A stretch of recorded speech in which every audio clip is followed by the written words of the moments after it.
Hola, hola, bienvenidos al subreddit del control. Mi nombre es Charlize, yo faço a introdução para ustedes. Mas aqui les deixo a marca de tempo onde empieza o vídeo, para quienes quiserem pular a introdução. A história de hoje é receber uma mensagem de meu próprio número. Essa é uma história de suspense, trama e principalmente segunda chance de acertar. O que vocês fariam se seu próprio número mandasse uma mensagem do futuro? Você acreditaria e tentaria corrigir ou descartaria a mensagem como um blefe ou como basura? A narração realiza na IA e a história tem elementos da ficção. Então, quaisquer queiras, a semelhança com nomes, lugares, pessoas reais é pura coincidência. La jogabilidade del vídeo é completamente original, criado por mim para brindarles a melhor experiência possível. As histórias citadas são traduzidas e adaptadas por mim para brindarles uma boa história e uma boa experiência. Agora sim, se não for pedir muito, vocês pudessem dar-me um me gusta em el vídeo, compartilhar com quem desfrutam de las buenas histórias, comentarem sua opinião sobre o vídeo ou sobre a jogatina e puderem se subscrever ao canal, seria de muita ajuda. Agora sim, sem mais preâmbulos, vamos com a história. El mensaje desde mi propio número. La primera vez que recibí un mensaje de mi propio número pensé que era un fallo del teléfono, eran las 11:47 de la noche, acababa de terminar una larga jornada de trabajo y estaba tumbada en el sofá con una taza de té, mi móvil vibró. Miré la pantalla, remitente, yo fruncí el ceño, abrí el mensaje, no salgas de casa durante los próximos 10 minutos, me quedé inmóvil, revisé el número, era exactamente el mío, no había un solo dígito diferente, pensé que alguien había encontrado una forma de falsificar el identificador del remitente, bloqueé el teléfono y seguí viendo una serie. 5 minutos después recordé que me había quedado sin leche para el desayuno, tomé las llaves, justo cuando iba a abrir la puerta. El teléfono volvió a vibrar, otro mensaje, todavía faltan 4 minutos, sentí un escalofrío, aquello ya no tenía gracia, miré por la mirilla, el pasillo estaba completamente vacío, esperé, no porque creyera en el mensaje, sino porque empezaba a sentir curiosidad. Cuando el reloj marcó exactamente las 11:57, escuché un estruendo, corrí hacia la ventana del salón, un automóvil acababa de perder el control en la avenida. Subió a la acera y chocó contra la parada de autobús que estaba justo frente a mi edificio, los cristales salieron despedidos por todas partes, me quedé helada, esa era la misma acera por la que habría pasado si hubiera bajado a comprar leche, miré el teléfono. No había más mensajes durante varios minutos. Intenté convencerme de que todo era una coincidencia, una casualidad imposible, entonces el móvil vibró una tercera vez, ahora sí puedes salir, pero mañana no aceptes el café que te ofrecerá Martín, leí la frase una y otra vez, Martín era mi jefe. Y todos los viernes, sin excepción, preparaba café para el equipo antes de comenzar la reunión semanal, nadie más conocía esa costumbre, nadie, excepto alguien que conociera muy bien mi vida, o alguien que fuera yo por primera vez desde que había recibido aquel extraño mensaje, sentí un miedo que no podía explicar. Dormí muy poco aquella noche, cada vez que cerraba los ojos volvía a leer el mensaje en mi cabeza, no aceptes el café que te ofrecerá Martín.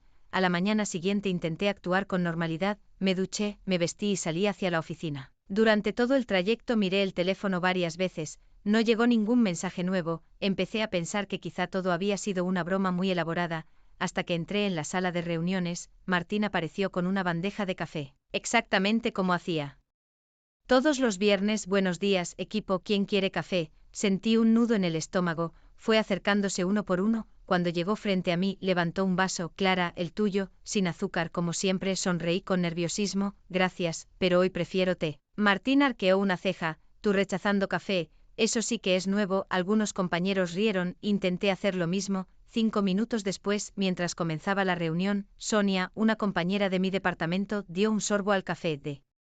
Pronto empezó a toser con fuerza, el vaso cayó al suelo, su rostro se llenó de pequeñas manchas rojas. Llamen a una ambulancia, gritó alguien. Los médicos llegaron pocos minutos después, confirmaron que había sufrido una reacción alérgica grave al parecer. Por error habían utilizado leche de almendras en lugar de leche normal. Sonia era alérgica a los frutos secos, por suerte lograron estabilizarla, la reunión fue suspendida, yo permanecía inmóvil, si hubiera aceptado mi café, nada me habría ocurrido, pero el mensaje no decía que el peligro fuera para mí, solo decía que no lo aceptara. Miré el teléfono con las manos temblando, a las 11:20 llegó otro mensaje: bien, sigues viva porque aprendiste a escuchar, pero esto apenas empieza. Sentí que el corazón se aceleraba, contesté por primera vez: ¿quién eres? La respuesta llegó casi al instante: haz una sola pregunta mejor. Respiré hondo antes de escribir: ¿cómo sabes todo esto? Pasaron casi 30 segundos, después apareció un nuevo mensaje: porque ya cometimos todos esos errores una vez. Leí aquella última frase una y otra vez: porque ya cometimos todos esos errores una vez, sentí un escalofrío, no decía cometiste, decía cometimos, como si quien escribía hubiera vivido exactamente la misma vida que yo. Volví a llamar al número. La llamada no salió, en la pantalla apareció un mensaje extraño: no es posible llamar a este número. Era absurdo, estaba intentando llamar a mi propio teléfono. Guardé el móvil y traté de concentrarme en el trabajo, fue imposible. Al salir de la oficina, decidí ir directamente a la compañía telefónica. Un técnico revisó mi línea durante casi media hora, después negó con la cabeza: su teléfono está perfectamente. Entonces, ¿cómo puedo recibir mensajes de mi propio número? El hombre frunció el ceño: eso no debería ser posible, podría enseñarme los mensajes. Saqué el teléfono, sentí un vacío en el estómago, la conversación había desaparecido, no había ningún mensaje, ni uno solo, solo mis conversaciones habituales, hace un momento estaban aquí. El técnico me miró con preocupación: quizá debería reiniciar el dispositivo. Salí de la tienda más confundida que antes. En cuanto crucé la puerta, el teléfono vibró, la conversación había vuelto a aparecer, como si nunca hubiera desaparecido. Llegó un nuevo mensaje: no intentes enseñárselos a nadie, solo tú puedes verlos. Me detuve en mitad de la acera, miré alrededor, alguien me estaba observando, no vi nada extraño, respondí de inmediato: ¿qué quieres de mí? La respuesta tardó casi un minuto. Que sobrevivas, tragué saliva. Que esta vez el mensaje tardó más, casi 5 minutos. Cuando apareció, sentí que la sangre se me helaba. Al lunes, miré la fecha, era viernes, solo faltaban 3 días para algo que al parecer iba a cambiar mi vida por completo, y lo peor de todo, era que quien me escribía parecía saber exactamente cómo iba a ocurrir. Reddit del control. No pude dejar de pensar en aquel último mensaje durante todo el fin de semana: sobrevive hasta el lunes. Sobrevivir a que intenté distraerme limpiando el apartamento, viendo películas e incluso saliendo a caminar, pero cada vez que el teléfono vibraba, el corazón me daba un vuelco. El domingo por la noche llegó otro mensaje: mañana no tomes la línea 4 del metro. Miré la hora, las 10:30, todos los lunes utilizaba esa línea para llegar al trabajo. Respondí casi de inmediato: ¿qué va a pasar? La respuesta fue breve: no preguntes eso, solo cambia de ruta. Dormí apenas unas horas, a la mañana siguiente decidí hacer caso, tomé un autobús, aunque tardaba casi el doble. Mientras estaba sentada junto a la ventana, escuché varias notificaciones seguidas en el teléfono, abrí una aplicación de noticias: una avería eléctrica había obligado a evacuar un tren de la línea 4 durante el caos. Varias personas resultaron heridas cuando una multitud intentó salir al mismo tiempo por un andén lleno de humo. Me quedé sin aliento, no era un accidente gigantesco,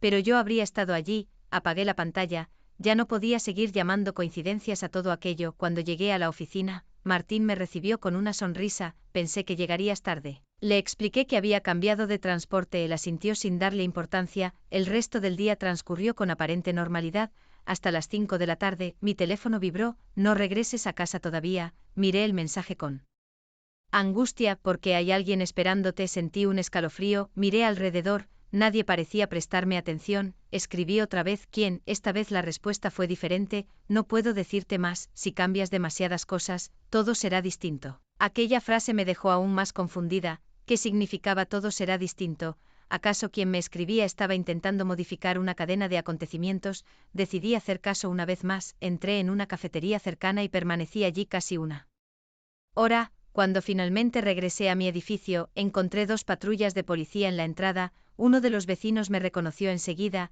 ¿eres Clara? Asentí. El hombre respiró aliviado: menos mal, la policía llevaba rato buscándote. Fruncí el ceño. ¿Qué ocurrió? Uno de los agentes se acercó: alguien intentó entrar en tu apartamento forzando la cerradura.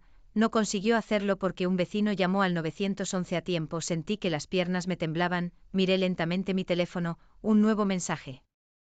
Acababa de aparecer, te dije que no volvieras todavía.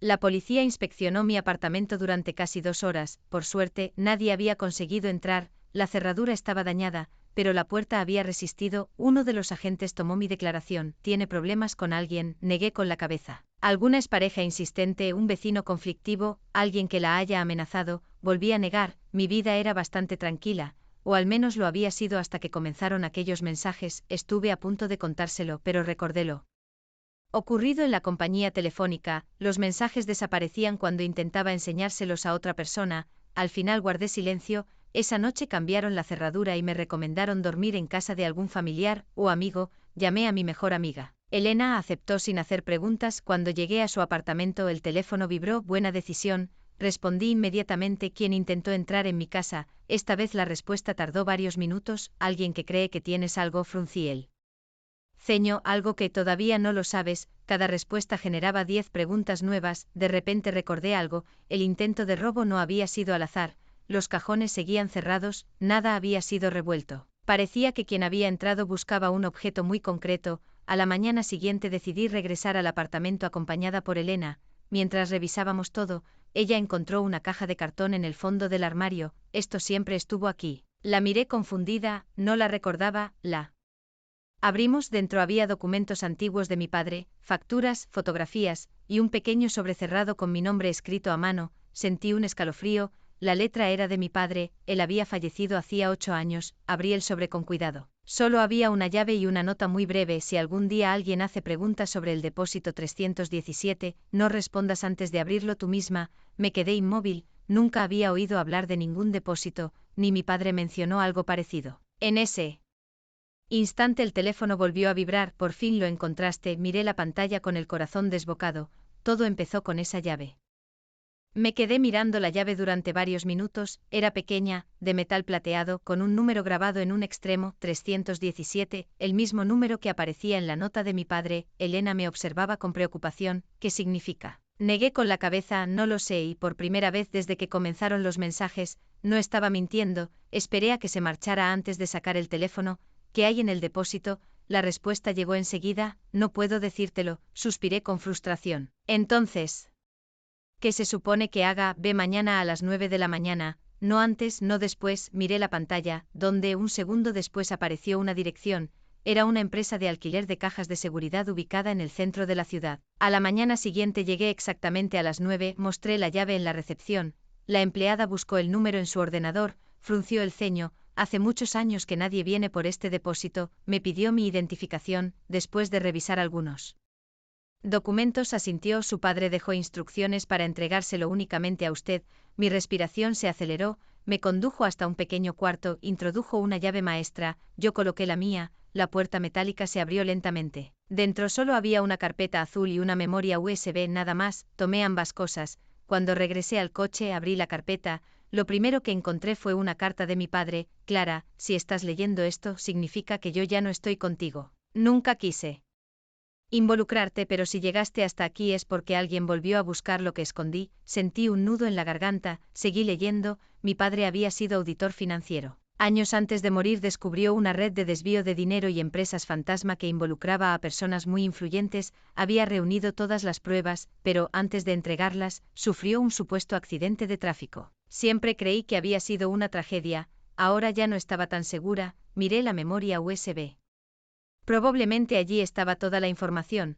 Antes de que pudiera reaccionar, el teléfono vibró. No abras la memoria en tu computadora. Leí el mensaje. Te están esperando para saber dónde están las copias. Por primera vez comprendí que la persona que me escribía no solo intentaba protegerme, también estaba un paso por delante de quienes llevaban años buscando exactamente aquello que mi padre me había dejado. Guardé la memoria USB en el bolsillo interior de mi chaqueta. Por primera vez entendí que no solo estaba huyendo de alguien, también llevaba conmigo algo por lo que otras personas estaban dispuestas a cometer un delito, o algo peor. Respiré hondo. ¿Qué debo hacer ahora? El teléfono vibró casi al instante. Ve a la Biblioteca Nacional, casillero 18, lleva solo la carpeta, no la memoria. Miré el mensaje varias veces, la indicación era demasiado específica para ignorarla. 1 hora después llegué A la biblioteca, en la entrada había una fila de personas esperando para ingresar. Observé a mi alrededor, todo parecía normal, entré, los casilleros estaban junto al guardarropa, busqué el número 18, estaba vacío. Dentro solo encontré un sobre blanco, lo abrí, había una tarjeta de presentación, pertenecía a Laura Méndez, fiscal especializada en delitos financieros, en la parte trasera alguien había escrito a mano, ella fue la única persona en quien tu padre confiaba. Sentí otro escalofrío.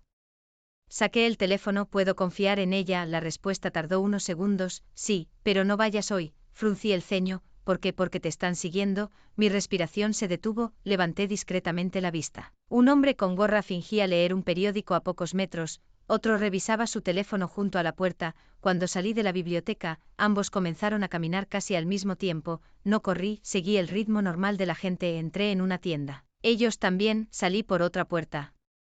Uno de ellos volvió a aparecer unos minutos después, ya no era una sospecha, me estaban vigilando, el teléfono vibró otra vez, entra al metro, sube al primer tren, baja en la tercera estación, usa la salida norte, obedecí sin pensarlo. Seguí exactamente cada indicación, cuando salí a la superficie miré hacia atrás, los hombres ya no estaban, apoyé la espalda contra una pared intentando recuperar el aliento, fue entonces cuando recibí el mensaje que más miedo me dio desde el principio. Muy bien. Esperé el siguiente, llegó unos segundos después, así fue exactamente como lo hicimos la primera vez, sentí un vacío en el estómago, leí de nuevo la frase, la primera vez, eso significaba que para quien me escribía, había existido una segunda oportunidad, y la única persona que podía haber vivido mi vida dos veces, era yo misma, Reddit del control. Me quedé inmóvil en mitad de la acera, no podía apartar la vista de la pantalla, la primera vez, aquellas palabras cambiaban todo, mis manos temblaban mientras escribía, eres yo, la respuesta tardó casi un minuto, después apareció una sola palabra, sí. Sentí que el aire desaparecía de mis pulmones, seguí escribiendo sin pensar, eso es imposible, la respuesta llegó enseguida, también pensé lo mismo la primera vez, cerré los ojos, intenté encontrar una explicación lógica, una persona haciéndose pasar por mí, un programa informático o una broma, pero ninguna explicaba cómo conocía cada detalle de mi vida, ni cómo había evitado todos aquellos peligros. ¿Cómo puedes escribirme? Esta vez la respuesta fue mucho más larga. No puedo explicártelo todo, solo entiende una cosa, yo no recibí ningún mensaje, cometí errores, confié en las personas equivocadas, abrí la memoria USB demasiado pronto, perdí a Elena, perdí las pruebas, y al final, también perdí mi vida. Sentí un nudo en la garganta, leí aquella frase una y otra vez, no voy a permitir que te ocurra lo mismo. Las lágrimas comenzaron a caer sin que pudiera detenerlas, pensé en Elena, en mi padre, en todo lo que estaba ocurriendo, puedo salvarte. La respuesta apareció casi de inmediato, no. Entonces, ¿por qué haces todo esto? Pasaron varios segundos, después llegó el mensaje más humano de todos, porque si tú consigues vivir la vida que yo perdí, entonces ninguna de las dos habrá luchado en vano. Me quedé llorando en silencio, no sabía cómo era posible, no entendía la ciencia detrás de aquello, pero ya no necesitaba entenderla, solo necesitaba confiar. El teléfono volvió a vibrar, mañana a las 10 de la mañana ve a ver a la fiscal Laura Méndez. Lleva la memoria USB y la carta de papá, no vayas sola, Elena debe acompañarte, respiré profundamente y después, esta vez la respuesta fue muy breve, después, ya no necesitarás mis mensajes. Al día siguiente Elena y yo llegamos a la fiscalía a las 10 en punto, la fiscal Laura Méndez nos esperaba en su despacho, en cuanto vio la carta de mi padre, cambió por completo su expresión, la leyó en silencio. Después abrió la memoria USB en un ordenador completamente aislado de la red, durante casi media hora nadie dijo una sola palabra, cuando terminó de revisar los archivos, levantó lentamente la vista, su padre decía la verdad. Dentro había contratos falsificados, transferencias bancarias, empresas pantalla y grabaciones que demostraban una red de corrupción que llevaba funcionando más de 10 años. Laura respiró hondo, con esto podemos abrir una investigación formal, pero necesito que permanezcan bajo protección durante un tiempo. Acepté sin dudarlo, aquella misma tarde la fiscalía realizó varios operativos simultáneos, las noticias comenzaron a llenar todos los canales de televisión, directivos de empresas, abogados y funcionarios fueron detenidos, las pruebas de mi padre finalmente habían salido a la luz. 2 días después me permitieron regresar a mi apartamento, todo parecía haber terminado, entré en casa y dejé las llaves sobre la mesa, el teléfono vibró, sonreí antes incluso de mirar la pantalla. Sabía quién era, lo lograste, sentí un nudo en la garganta, escribí despacio, gracias, pasaron unos segundos, no me las des a mí, dáselas a papá por no rendirse, las lágrimas comenzaron a caer, volveré a saber de ti. Esta vez la respuesta tardó mucho más que las anteriores, casi un minuto entero. Cuando apareció, supe que sería la última. No, porque por primera vez nuestro futuro ya no es el mismo. Esperé otro mensaje, no llegó. La conversación permaneció abierta unos segundos. Después, delante de mis ojos, todos los mensajes comenzaron a desaparecer uno por uno, hasta que solo quedó una pantalla completamente vacía. Intenté escribir, el mensaje nunca se envió. Miré mi propio número en la parte superior. Era una conversación normal, como cualquier otra. Sonreí entre lágrimas. No sabía cómo había sido posible, quizá nunca lo sabría, pero si entendía una cosa: a veces la vida nos concede una segunda oportunidad, y aunque nunca lleguemos a comprender el milagro, lo importante es tener el valor de aprovecharla. 5 años después, mi vida ya no se parecía en nada a la de aquella mujer que una noche recibió un mensaje de su propio número. La investigación iniciada gracias a las pruebas de mi padre terminó con decenas de condenas por corrupción, fraude y lavado de dinero. Su nombre fue limpiado oficialmente. Durante años todos creyeron que había muerto en un simple accidente de tráfico. La sentencia confirmó lo que siempre había sospechado desde que encontré aquella carta. Intentaron silenciarlo porque estaba demasiado cerca de la verdad. El Estado reconoció su labor y su familia recibió una disculpa pública, pero para mí el mayor homenaje no fue ese, fue poder decir, por fin, que mi padre había sido un hombre valiente. Seguí trabajando en mi profesión, aunque también empecé a colaborar con una fundación dedicada a proteger a denunciantes y testigos de casos de corrupción. Sentía que era la mejor manera de honrar todo lo que él había sacrificado. Elena seguía siendo mi mejor amiga, todavía. Bromeábamos recordando cómo casi volvemos locos a los agentes de seguridad con tantas medidas de precaución. La fiscal Laura Méndez también se convirtió en alguien muy importante en mi vida. Con el tiempo nació una amistad basada en el respeto y la confianza. Nunca dejó de decir que mi padre había cambiado la historia del país. Yo siempre respondía lo mismo: solo necesitó que alguien terminara lo que él empezó. Una noche, exactamente 5 años después del primer mensaje, estaba organizando unas fotografías antiguas cuando encontré el viejo teléfono que había guardado en una caja. Hacía años que no lo encendía. Sonreí con nostalgia, lo conecté al cargador. La batería tardó varios minutos en reaccionar. Cuando la pantalla finalmente se iluminó, no había llamadas, no había mensajes, solo una fotografía que nunca recordaba haber tomado.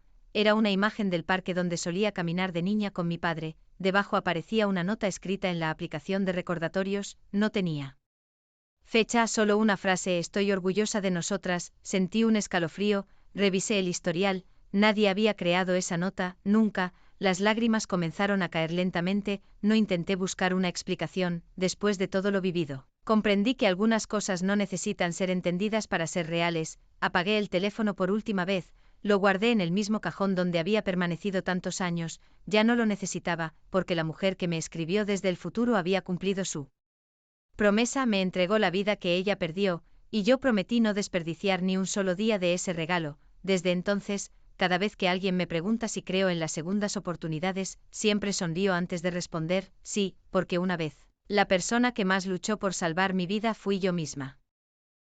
Fin. Hasta la próxima historia en Reddit del Control.